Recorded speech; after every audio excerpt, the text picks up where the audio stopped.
All right, welcome everyone to yet another video of our past paper series. So this time we're going to be covering the solutions to the NCEA Level 2 Calculus exam 2024. Now, if you haven't already, make sure you follow me on my socials and let's dive right in. All right, so the first question is going to be a function f is given as f of x is equal to 4x cubed minus 6x squared plus 5x plus 2. Using calculus, find the gradient of the graph of the function at the point where x is 2. So every time we think about the gradient of a function, we want to talk about the derivative. So I can copy the function and start taking the derivative f prime of x. Remember, here we use the power rule. So the number in the exponent is multiplied to the front, and then the power is reduced by 1. If we do this with each, this is the rule that we're going to get, and simplifying these will give us exactly 12x squared minus 12x plus 5. Now, the derivative f prime of s will give us the gradient when x is 2. It will give us the gradient every point, but we are interested in x is 2, so we can substitute this in.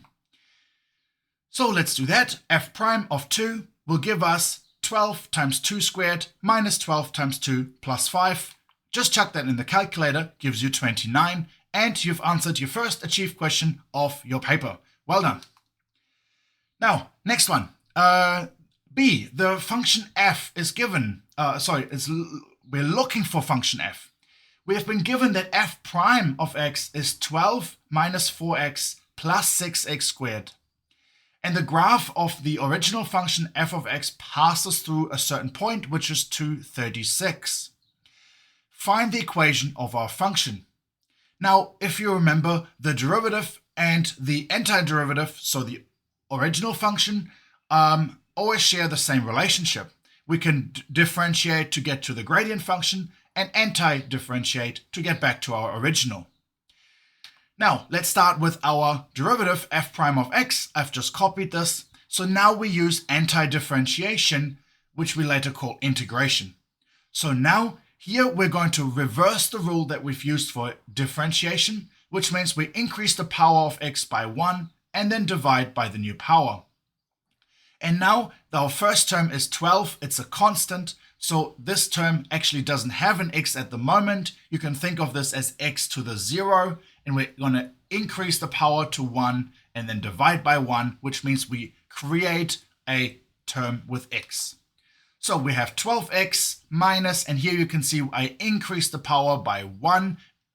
Any invisible power is 1, so increasing it by 1 is 2, dividing by the new power. And I'm not simplifying at this point, just to show you how it works. Now, you always have to remember there's going to be a plus c at the end, because if we take the derivative, any constant term, the term with no x, will vanish. So there's many options for us to have the same gradient function for an original function. So we always keep this plus c. Shifting our function up and down will only change where the function is, but not what the gradient is. This is why there's infinitely many solutions for our original function. But they have given us specific points that this function needs to go through, so we can use this to identify what the c is. So let's substitute in 2 for x and 32 for y, or f of x, if you want to call it y. Then let's have a look what we get. So I'm not going to bore you with the calculations. Substituting these in and then putting them in the calculator, you'll be able to do that. Just always remember, if you're substituting, put brackets around it just to make sure you're not forgetting key parts. For example, here the 2 is squared by itself, not the 4 which is in front. So putting this in the calculator, you will get to this point here. 36 is equal to 32 plus c. And we can just move the 32 over to the other side, and we have found c. Now, don't forget at the end to write your full equation using your c value at the end and substitute it in. Now, for c, a curve is given by y is equal to 3x cubed minus 6x squared minus 27x plus 4. So what do we need to do here? Using calculus, 1, find the x-coordinate of local minimum, and 2, explain how you know this is the minimum point. So let's first answer the first part. Well, it's asking us for an x-coordinate of a local minimum. You should at this point now know that differentiation is all about optimization, finding minimums, maximums, and later on points of inflections. Now, in order to find a local minimum, we need to first take the derivative, because at a local minimum, we have a certain concept that we have. So if we just draw any graph here and we find our minimum, what do we actually have here? I've drawn a tangent line here at the minimum to show and remind you that this concept is in place here. And if you forget this, you can draw this in your exam as well. Remember that a minimum and a maximum is like a turning point.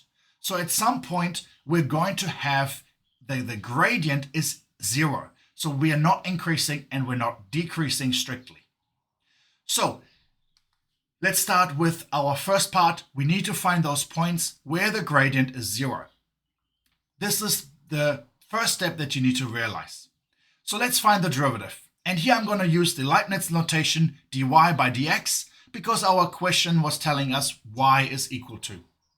So we know dy by dx is 0, so let's do the differentiation. This is the original function copied, so how do we differentiate? Move the powers to the front by multiplying it and then reduce the power by 1, and this should give you 9x squared minus 18x minus 27. And remember, the 4 at the end doesn't have an x, it's a constant term, it vanishes. So now we have all the concepts that we need, so let's puzzle them together and put equal to 0 for our derivative. Now here this is a quadratic, and as soon as you see this is not the algebra paper, so you should be able to just plug this into the calculator, go under equations, polynomial degree 2, substitute in your a, b, and c values, which are the numbers in front of the x squared, x and the constant term, and find the answer. However, for the purpose of this video, I will still go through the algebra steps. So I will be factorizing this question, and I first factored out the 9 and then identified that this is a standard equation that I can easily factorize, and I've just given you the answer here. So actually I've put it in the wrong order, my bad. So the second part here, sorry about that, is the 9 factored out, and after that I factorized the inside again. So what do we get? Well, if this is equal to 0, then we have that the first equation, the first part of the bracket, x plus 1 can be 0. So x plus 1 is 0, that would give us that x is 1. But on the other hand, we need to make the second bracket 0 because this is another possibility. So x minus 3 is 0. So we get x is minus 1 by moving the 1 over, and x is 3 by moving the 3 over. So these are now our two possible x values for minimums. Now, we have a cubic in our original function, so that means we're going to get most likely one maximum and one minimum. Now let's have a look how this works out. We first have to identify which one of those is the minimum and which one potentially the maximum. So how can we do that? Well, from our graph knowledge, we can say that we know it's a cubic, so we have usually a maximum and a minimum, and the maximum will go first because the number in front of the x cubed term, here 3, is positive. This means a cubic will come from the bottom, have a maximum, go down, and go up. However, this is not perfect because there could be potentially points of inflections. Maybe not for this question, but for future questions, you might realize if you set equal to 0, it doesn't necessarily always end up with a maximum or minimum. So this is very weak evidence, and I think is not going to be accepted in this exam because you should be showing calculus. So we already kind of know what the answer here is from graph knowledge, but let's have a look on how we do this using calculus. So one of the options that I'm going to give you is the first derivative test. So this means we're going to take our first derivative and we're going to use that to show if it's a minimum or a maximum. So let's start with our first x value. We had x as -1 is a potential minimum. So we're going to take values slightly before and slightly after the -1. We just want to identify what happens close to our point to then make a conclusion about what our point is. So when x is -0.5 and we substitute this into our derivative, we get the gradient when x is -0.5. So in this case, if we chuck this in the calculator, we get -15.75. The only thing that we really note here that we care about is that this is a negative number. So the gradient is negative. We're going down. Now we pass the point where we think it could be a minimum, and we check what happens after, and hopefully it increases. So again, we choose a point that's slightly on the other side of -1, and we substitute this into our derivative. This will give us the gradient when x is -1.5. And here again, we don't really care what the gradient is. What we really care is if it's negative or positive. So let's have a look. Here's a quick table. For our x values, -1.5, we are first increasing because the value of the gradient is positive. So we're going up. Then we hit 0, which is at our stationary point, our critical point, -1. And then shortly after, our gradient is negative. You can also draw a picture similar to this in your diagram or in your paper to see what you kind of have. Clearly, we can see that this is a maximum. So we can conclude at x is -1, we have a maximum because the function is first increasing, so for values before, and after decreasing, for values just after. Now, we are trying to find the x values of a minimum. So we can exclude x is -1.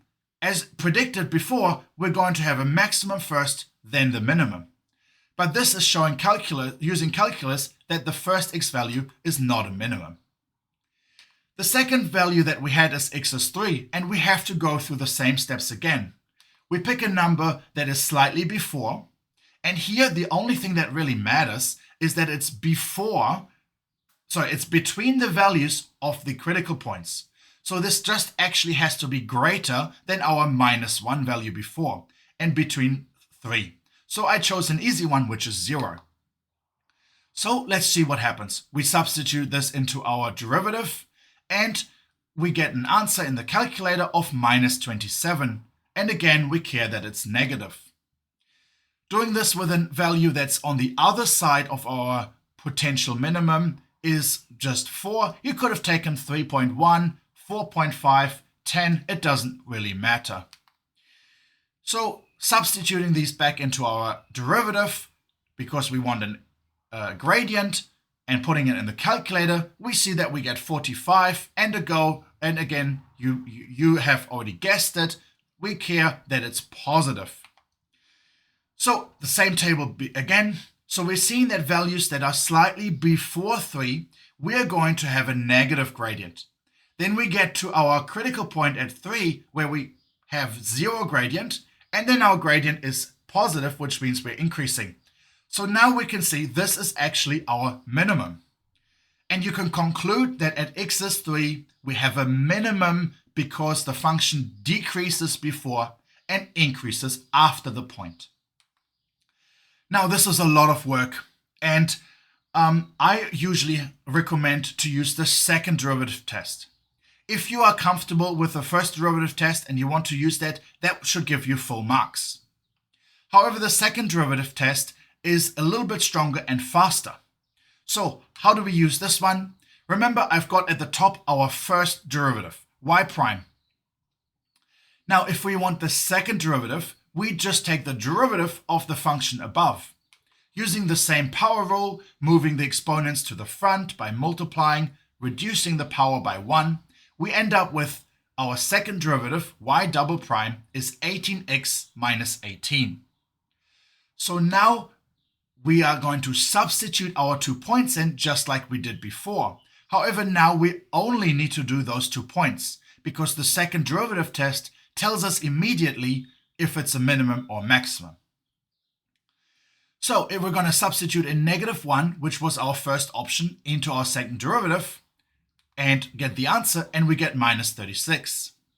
Again, we don't care about the actual number, we care about this being negative. And these kind of seem to be a little bit back to front, so if the second derivative is negative, then you actually have a maximum, and the other way around. This is obviously the same as the question before, as it should be. When we substitute in x is 3, we get a positive value, +36, and this means now positive value means we have a minimum, which is the same as what we had before. Be careful if you ever get the second derivative equal to 0. The second derivative test cannot be used when you substitute it in and you get equal to 0. However, in the second level, in level 2 calculus, this will not be the case. So, let's have a look at one of the questions that has been criticized in the media over the whole of the last week. Let's see if we can solve this question. So a drink manufacturer would like to start a new line of cylindrical cups that are designed to keep hot liquids warm for as long as possible. To do this, they wish to minimize the surface area of the new cup, which includes a lid. They would like the cup to hold a volume of 500 milliliters and the cylindrical in shape. So calculate the dimensions of the cylinder that would satisfy the above conditions. And we've been given just some formulas because this is not a measurement exam. So the volume and the surface area of the cylinder. Now you've done optimization questions like this before in your preparation and in other past papers. And usually you always have to find the equation that you minimize or maximize. Then you have to find a different equation, write this in terms of one of the variables and substitute it into the other. Then we can take the derivative. Let's just try the same concept here. The formula that we want to minimize is the surface area. So I've just copied the surface area formula that we've been given. We can't differentiate this at the moment because we can see an R and an H. There's two variables in this formula, which is causing us trouble. So we have to use a different formula that helps us reduce this to 1. Well, I can see that we have been given the volume formula. So let's have a look at what we can do here. If the volume is 500, I can just plug this into the volume formula, and I see it's also a formula with R and H. Well, it doesn't really matter at this point which one of those you want to get rid of, but for the purpose of this video, I'm going to be moving these over so we can write H in terms of R. So I'm going to be replacing that one H over here instead of creating multiple H's. So the equation above, here pi and R squared needs to go. So we divide by it on both sides. Then we get an equation for H. 500 divided by pi and R squared. So now where we have this, just like with the other questions that you probably have done, you use an equation to write one variable as the other and substitute that into your maximizing or minimizing formula. Let's do that. It's at the top if you need to remember, but let's substitute it in. Well, the H is the last part, and remember, you should always substitute using brackets just to make sure that you're not missing any important calculations.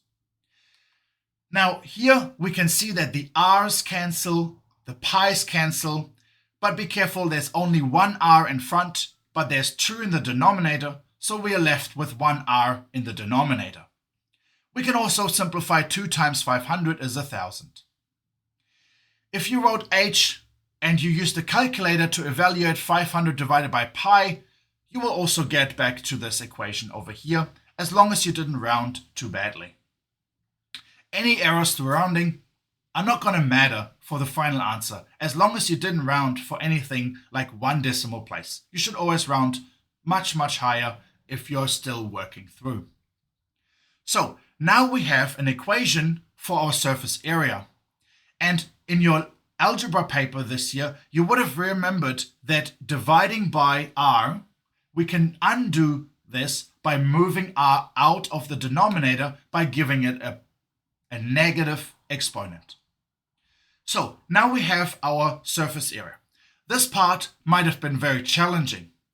You might be stuck here because you don't know how to differentiate 1000 divided by an r. Well, the only way that you know how to differentiate is the power rule. Multiplying the power to the front and then multiplying the power to the front and then reducing the power by 1. Well, this might be an indicator that you have to write it in this form, which you definitely learned this year in the algebra section. So let's write this equation down. If we do the derivative now, we follow the same concepts. Even though we have a negative over here, well, we still apply the same formula. The negative makes it negative in the front, the -1. So we have minus 1000, and we still reduce the power by 1. So -1 minus another one is -2. And again, we minimize. So once we have the derivative, we set it equal to 0. So now we have our equation here, and you could put this into the solver in the calculator to try and find the value for r, but that is always dangerous because we have multiple values that work here for r. So let's have a look. If we have this equation and we want to use algebra, we can again write this as our r squared in the bottom. Now, we don't like having a variable in the denominator, so let's multiply both sides by r squared. Never mind, my bad. We are actually just moving the 1000 over r squared to the other side, of course, because we have a minus. We have an equal 0, so that makes sense. Now we can multiply by r squared.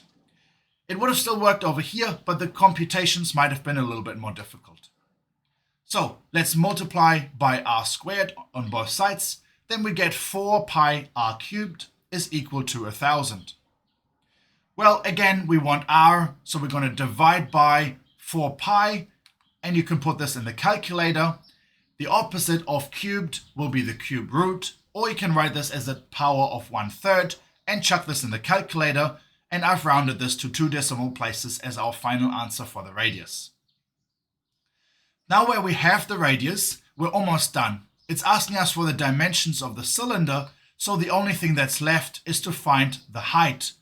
Well, we've already got a formula for the height, so all we need to do is now substitute our radius that we found back in there, substitute into the calculator, and find our answer. Awesome. Next question, question 2. We've done the first third of our exam. Question 2 is telling us the graph of a function y is equal to f of x is shown on the axis below. So let's have a look here. Now I've already adjusted some of the things in the graph, so let's talk about it. The idea is that we're going to be drawing the derivative right underneath it. So we need to know what features our derivative is going to have. We're always going to be looking at specific values. So here, for example, we want to find values where we have minimums and maximums. We also want to figure out when is our function decreasing, increasing, and decreasing again. So what I recommend doing is making sure that you fix those points where we have stationary points, critical points, minimums, maximums. Then draw arrows on the original function to show you if it's increasing or decreasing. And then we know if it's decreasing that our derivative is less than 0 because our gradient is negative. For increasing, this will mean that our gradient is positive because we're going up, so our derivative has to be greater than 0. Now when we look at the picture below it, we need to draw this. So every time when we have a minimum or maximum, we're going to get that the derivative is 0. So these are the two x values where we had a derivative equal to 0. Also, we found that before this point we were decreasing, so all of our values of the function f prime of x has to be in the negatives. The same goes for all of these, and we can kind of start seeing what the shape of this parabola will be like. Now, once you have identified that we're first going up and then some point going down, then we can realize, it's a parabola, and you can draw a nice parabola. Now here it doesn't matter how high or how steep you draw this, because that is something that is not part of a sketch. In a sketch, we care about the features. Okay, the second part is find the equation of the tangent to the graph f of x is 3 minus 12x plus 3x cubed. And we've been given the point. So remember, a tangent line is the line that touches a graph just at the one point, and the idea is that the tangent has the same gradient as the original function at that specific point.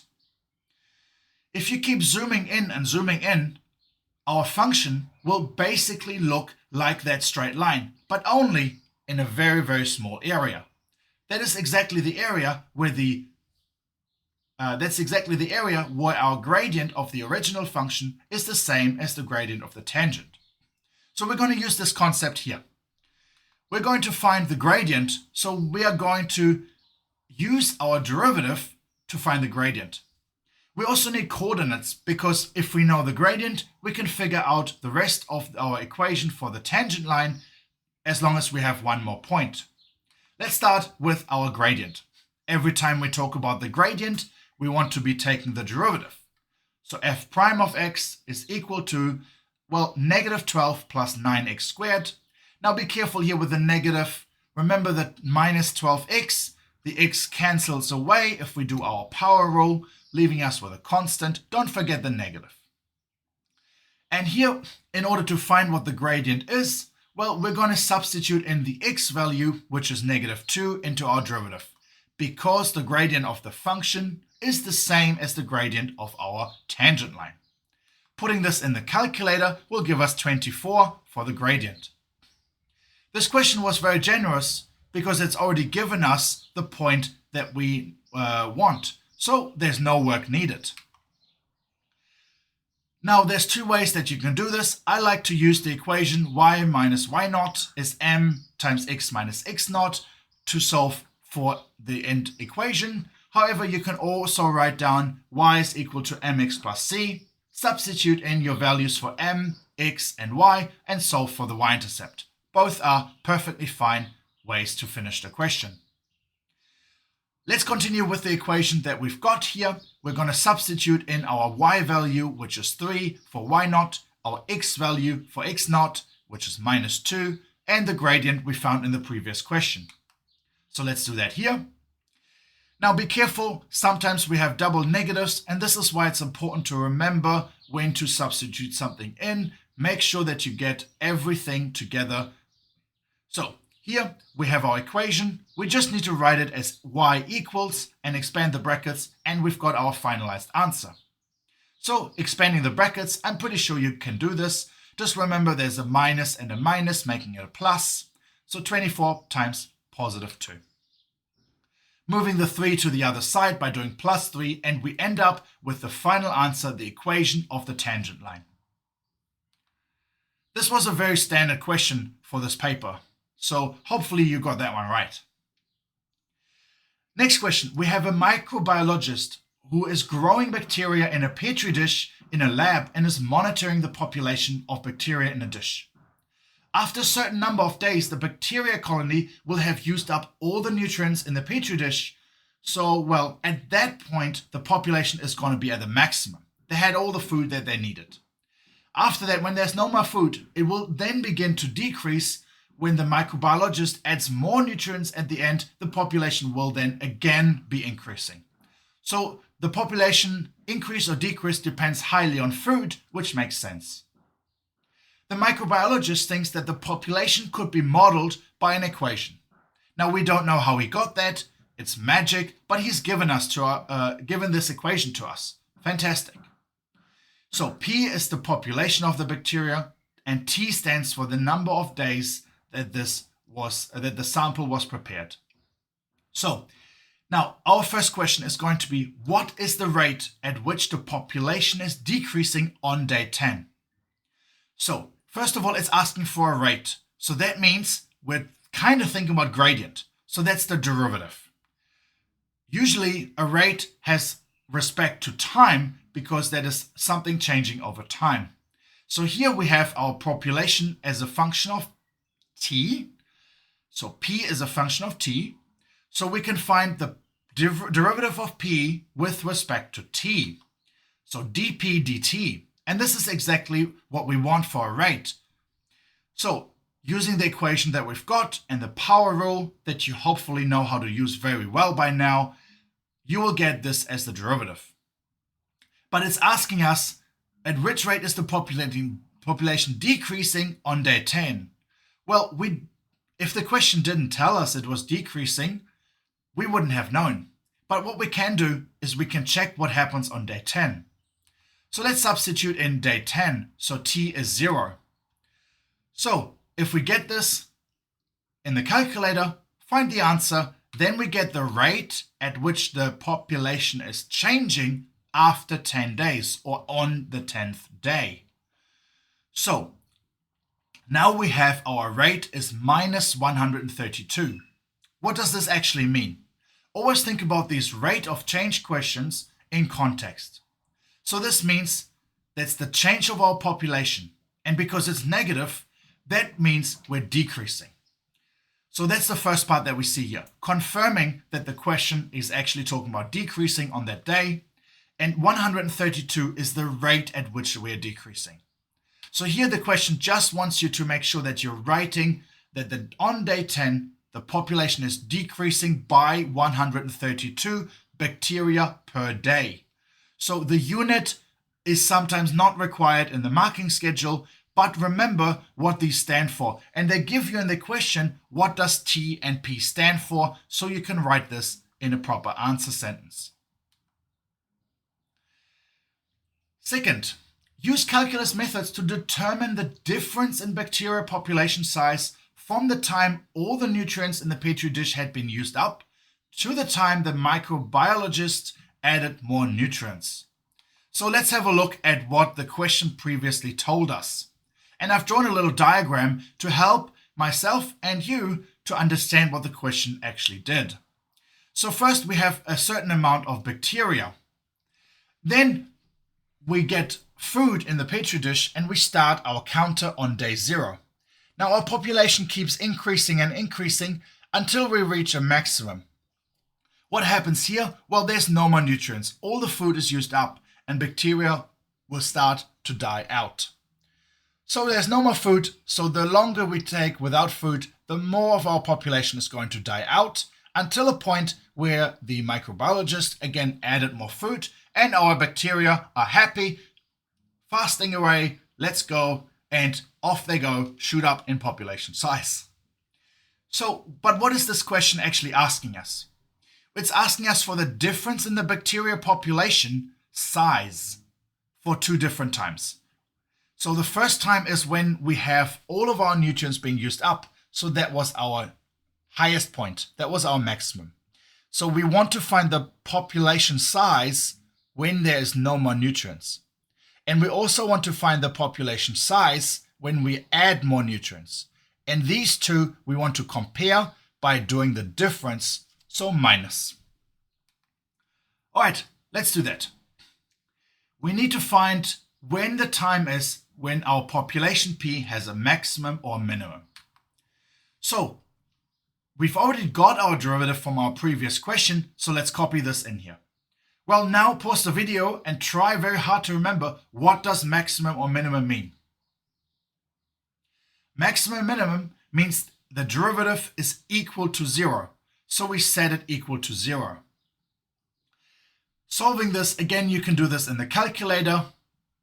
And I will actually do this time. We get T is 8 or T is 32. Now, what does that mean? From context or from our picture, we can understand already that T is 8 must be the maximum and T32 the minimum, because they first increase in size until no more food is there and then they decrease. Now, in order to find the actual population sizes, we just need to use our original function and substitute those values in for t. So at t is 8, after 8 days, or on day 8, however you want to say it, we are going to get our population to be 43,776. We can also substitute in 32 for our 32nd day. Substituting the values will give us this population above. And then remember, the last part of the question is we wanted the difference. We wanted to know how our population size changed. So we take one of them minus the other. More specifically, we want the maximum one minus the minimum, because we already know it decreased, and it decreased exactly by 6,912 bacteria. Very good. Awesome. Let's dive into the next question. We have a trapezium is drawn with a parabola given yx equal to 8x minus x squared and the x-axis such that the two parallel sides are positioned x and 2x, as shown in the graph below, and x is between 0 and 4. So it's very important that we read this question over and over, looking at the picture, comparing, until we really understand what's happening here.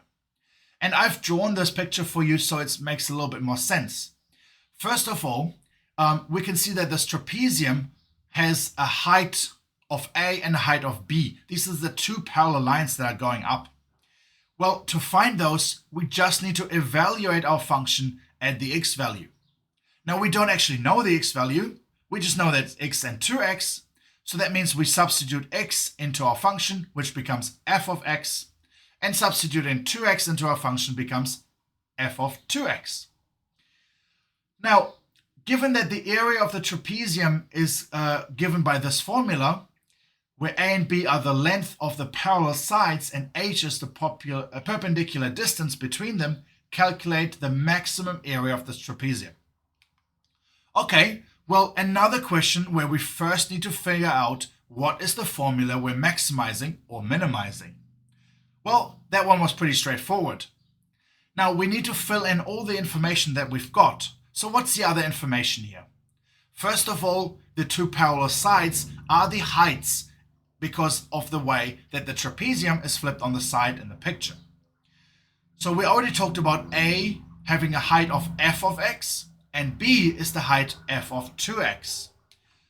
So that means we can just substitute x or 2x into the equation for y that we've been given. Substituting them in and simplifying will give us these two values. Once we have A and B, we can go back to our original equation and substitute them in.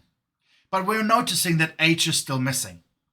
And here h is the perpendicular difference, so you can see in the pink in the picture, that is our h. Now from x all the way to 2x, the difference is another x. So 2x minus x is x. If we substitute everything together into our formula, then we get this part here. And again, this is just some algebra, putting like terms together, expanding afterwards, and making sure that everything is expanded correctly. One is the x put into the brackets, the other one, the half, is included in the brackets. So we get our equation for the area of the trapezium is 12x squared minus 5 over 2x cubed. Now, once we have an equation for what we actually want to minimize, what do we do next? Remember, we need to minimize or maximize, so it's equal to 0 for the derivative. So let's take the derivative here. Power rule, just like we've done for all of these. I assume at this point that you know how to do this. So this is your answer over here. Setting it equal to 0. Now, how do we solve this? Well, it's a quadratic. So again, you can put this in the calculator to find what the values are.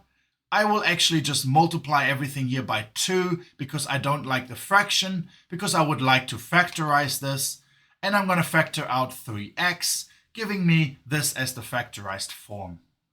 Now, finding what is 0, we have 3x, which is the yellow part is 0. So x is 0. Or we have 16 minus 5x is 0. Will give us that x is 16 over 5. Just remember, from here you could have put this in the calculator, it would have given you the same answer. Now, once we have this information, we actually are asked to find what is the maximum area. So remember, the points that we've got are potential minimums or maximums. We don't know which one is a minimum maximum. So let's substitute them back into our equation to see what happens. If we substitute in 0, we actually get an area of 0. Okay, well that doesn't sound very exciting. What if we substitute in the other one? And I just made a remark here. Clearly this is the minimum. Why is that? Well, if the area is 0, it can't be less than that. It must be the minimum here. If we substitute in our other value, and this is just calculator work, then we get to an answer that the area is 40.96 units squared. Make sure that you don't forget to actually answer the question. So I would recommend you to read the question again before you finish and move on to the next, so you don't remember this step of substituting the values that you found back into our equation for the maximum area. Awesome, that was already the second part, so there's only one part left in our exam. Let's have a look here. Question 3. A function is given by h of x is 0.25 x squared minus 2x plus 4. Find the coordinates of the point on the graph of this function where the gradient is 3. Well, we're talking about the gradient and we have a function, so we probably need to do the derivative. So this is our function h of x, taking the derivative, again using our power rule, nothing new here. The 4 at the end disappears because it's the constant term with no x. So, and it's telling us that the gradient is 3. So that means the gradient function h prime of x is equal to 3. So let's substitute that in and we can solve this for x. Plus 2 on both sides, dividing by a half. Just do that in the calculator if you have to. Will give you x is 10. Now we found the x coordinate of where this is happening. Make sure you always remember, if we're asking about coordinates, we need to use the y value. So we can substitute this back into our original equation h of x in order to find what our value is for our function. Well, we can put this in the calculator and we get 9.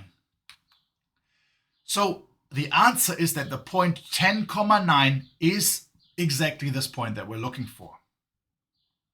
Awesome. And if you think some of these questions are difficult or some of them are super easy because you've done them in many past papers, put that in the comments, please. Tell me which question you think was hard and which question bumped you over in the exam. Okay, let's have a look at the next one. B. A truck is waiting at a traffic light. So what is it doing? It's sitting there and it's stationary. So that means the velocity is 0. When the traffic light turns green, the truck begins to accelerate at 0.64 meters per second squared until it reaches its top speed at 25 meters per second. Okay, so here we have the velocity is 25. Use calculus to find the distance the truck traveled until it reached a top speed. Now, I always recommend all my students to look out for keywords. Here, acceleration, distance, velocity are all keywords that we need this concept. Displacement, velocity, and acceleration, I call it the DVA. Now here, what we want to do is we can go from one to the other. If we're going down, we're differentiating. If we're going up, we're anti-differentiating. Just remember that part. Now, what does the question tell us? Let's have a look. It tells us that the acceleration is 0.64. Well, on our picture in the top, we're right at the bottom. And it's asking us to use calculus to find the distance. Well, distance and displacement, they're kind of hand in hand. It's the same thing. So we want all the way to the top. So we need to anti-differentiate. In order to get v of t, we anti-differentiate. So we have 0.464. We add the t because remember t here is our variable. But every time we anti-differentiate, we need to find c. And here there's separate methods that you can use. One is you can say, well, the initial velocity means c is 0. So the initial velocity at time 0, we are not actually having any speed. That means we're waiting at the traffic light. Now here, this is not a keyword. Initially, it doesn't come up. So if you want to, you can also substitute in t is 0 and v of t is 0, because they're standing still in the beginning. Well, solving this will give us c is 0 at the end. Very nice. But we're still going to have to go further to displacement. So we have to integrate this question, or anti-differentiate it again. Increasing the power by 1, dividing by the new power, and we get this expression. And again, don't forget your plus c. Now, this plus c does not necessarily have to be the same c as it is in the previous one. So you're welcome to use a different letter like d or e, or whatever you feel like. However, just to keep students reminded that we want a plus c, I will keep using a plus c here. Now, if we think about the displacement here, it makes sense that c is actually the same thing, because our distance at time 0 is still 0. If we're not moving and we're standing still at the traffic light, our distance is actually 0. So here it makes sense to use the same c. But we don't know this until we actually found what the c would normally be. Now, when do we have top speed? The question is telling us about top speed. So the velocity is 25 at some value for t. So if we substitute in 25 into our velocity formula, we can just divide both sides by 0.64 to get our value for t, and we have 39.06 seconds. Make sure when you do a question like this that you're always reminding yourself what are the units. So the distance is now given by the distance formula. We found our time from the velocity formula. Now we have to go back and substitute into our distance or displacement formula, substituting this in for d and putting it in the calculator will give us 488.22 meters. Fantastic. So let's put that as an answer and get marks for this question. And let's check out the next one. Okay, shown on the graph below is the gradient function f prime of x. Find the equation of f of x which passes through the point 1 and 0. We've actually done a question like this already on this paper with just slight difference. We were given what the derivative is. Well, here we were given what the derivative is in terms of a picture. So we need to use our graph knowledge to find the equation of our derivative here, and then we can use anti-differentiation to find the answer. Well, we have a straight line, so all we need is mx plus c. Well, m is the gradient, so we need to do rise over run. And in the picture, you can see we're going up by 1 and we're going across by 2. So that's our rise and our run. Our c is also clearly labeled, which is 1, the y-intercept. Putting all of this together, we will get that our derivative f prime of x is 1/2 x plus 1. Now we can anti-differentiate to find our original function. Increase the power by 1, divide by the new power. And the 1 becomes an x because we have a constant, so we make it an x. Well, don't forget the plus c. We've had multiple questions now. You need to make sure you remember this one very well, especially for next year when you might get penalized in your achieve questions if you don't have it. So substitute in x is 1 and f of x is equal to 0, which is exactly any point that we have here. They gave us 1 and 0. That's the point that we want to go through for our original function. So we can use this point to find our c. You can use the solver in your calculator, or you can move things around, whichever works best for you. Once we have c, make sure that you put this into the full equation so you have the final answer. Awesome. Draw the graph of f of x on the axis below, labeling the coordinates of any intercept and stationary points from the answers. So we actually need to find for that function that we found before, that was this one. Wait 1 second. That was this one here. How do we actually know what we have? And what I recommend is just to take your equation at the bottom every time you need to do a sketch and make sure that you've got the key features in your picture. You can use the calculator to give you values to draw and do the sketch. But make sure the key features here are usually turning points and x-intercepts. Because remember, this is our original function, so we care about turning points and we care when the derivative is less than 0 and positive. So I've got the calculator out, got these done, and that should be perfectly fine here.